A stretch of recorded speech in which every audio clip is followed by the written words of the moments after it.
afternoon. Mag-open tayo na unboxing from Lazada. Okay.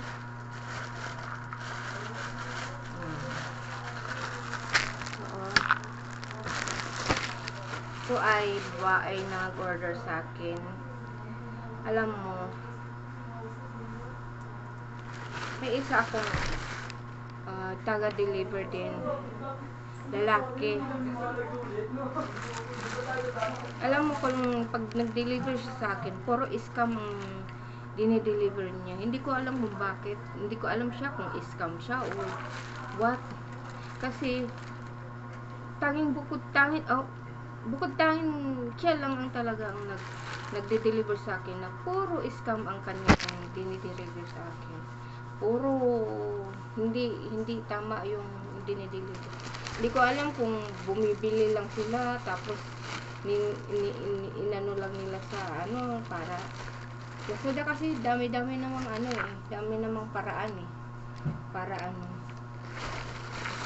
kaya gulat ako lahat naman halos lahat ng nagde-deliver sa akin inano naman mga naman totoo namang yung order ko yun din na yung order ko.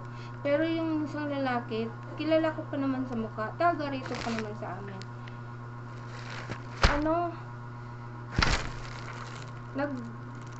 Lahat talaga ng dinideliver sa kanya, siguro isa lang, dalawa, ganun.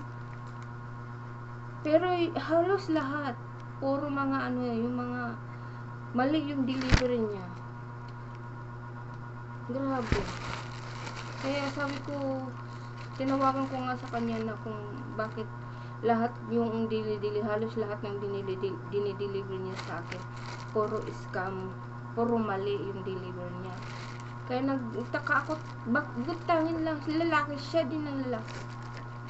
Ang kadalasan sa akin puro babae, halos puro babae na nagdi-deliver.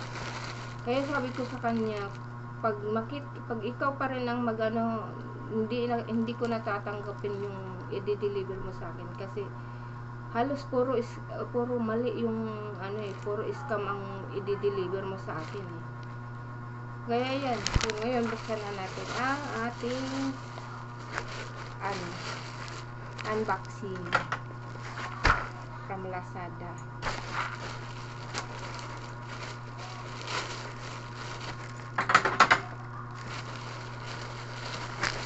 Grabe.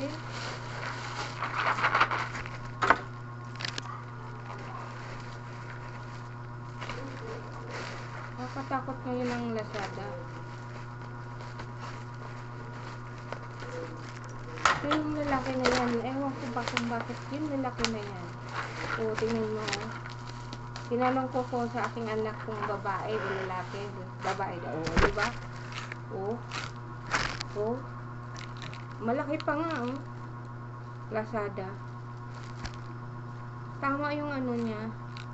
Pero yung babae ang nagde-deliver nito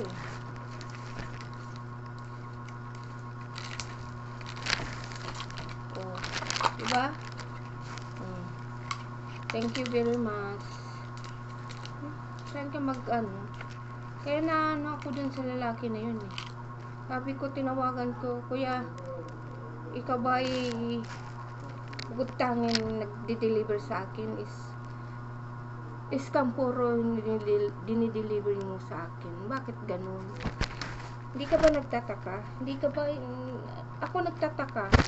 Noted ko talaga sa'yo, sabi niya sa akin. Scam talaga. Sabi ko, bakit? Nasa'yo yan, kung anong naisip mo. Kasi ang naisip ko sinasabi ko sa'yo. Sabi ko ng ganun. Okay guys, thank you for watching.